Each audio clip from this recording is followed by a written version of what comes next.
할렐루야. 오늘은 6월 7일 신명기 11장, 시편 95편, 96편, 이사야 39장, 요한계시록 9장 말씀입니다. 신명기 11장은 사랑과 순종과 소망과 믿음에 관한 교훈입니다.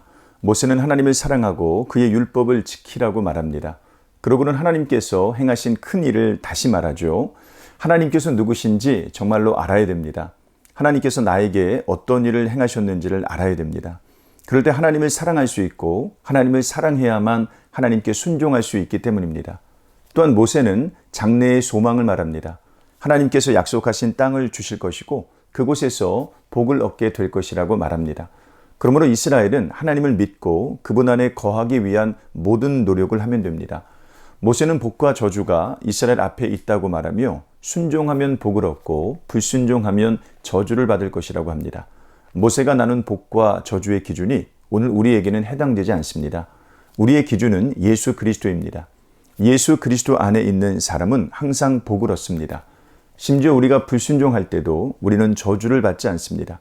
그러나 하나님의 말씀대로 사는 것은 복됩니다. 말씀 자체가 복이요, 말씀으로 얻게 되는 지혜가 복이기 때문입니다. 시편 95편과 시편 96편은 하나님을 노래하자는 외침이죠. 시인은 사람들에게 즐거이 하나님을 노래하자고 요청합니다. 새 노래를 만들어서 찬양하자고 합니다.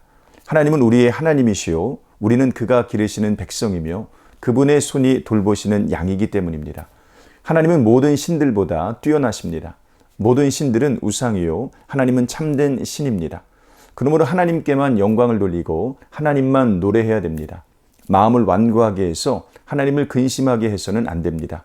하나님께서 우리를 위하여 행하신 일들을 생각하며 항상 찬양하시길 바랍니다. 이사야 39장은 히스기야 왕의 실패를 기록합니다. 하나님의 도우심을 받고 살아난 히스기야는 순식간에 그 기억을 잊어버립니다. 바벨론의 사신들이 오자 그들에게 자신의 부강함을 자랑합니다. 마치 자신의 힘으로 얻은 것인 양 거만하게 굴었어요. 하나님께서 노하십니다. 하나님은 교만한 자를 가장 싫어하십니다. 하나님은 히스기야가 보여준 모든 소유를 바벨론 왕궁으로 옮겨버리실 것이라고 예고하십니다. 하나님께 붙어있는 자는 복을 얻지만 하나님으로부터 떨어진 자는 화를 입습니다. 교만하여 화를 입기 전에 하나님께서 행하신 일들을 항상 기억하시기 바랍니다. 하나님께서 다 하셨습니다. 우리는 자격도 없고 실력도 없습니다. 올바른 신앙 고백으로 올바른 삶을 향해 나아가시길 바랍니다. 요한계시록 9장은 다섯째 나팔과 여섯째 나팔의 환상입니다. 천사가 다섯째 나팔을 불자 황충이 땅에서 인침을 받지 못한 사람만 해합니다.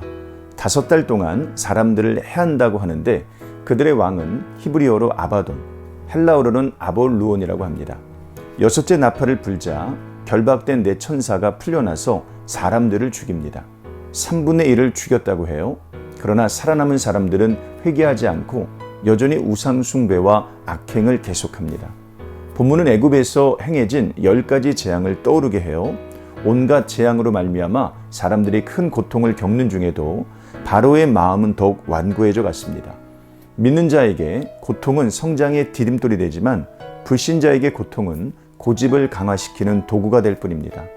세상에서 일어나는 온갖 재난 앞에서 마음을 딱딱하게 만들지 말고 경건한 삶에 대한 동기부여를 받으시기를 주님의 이름으로 축복합니다. 감사합니다.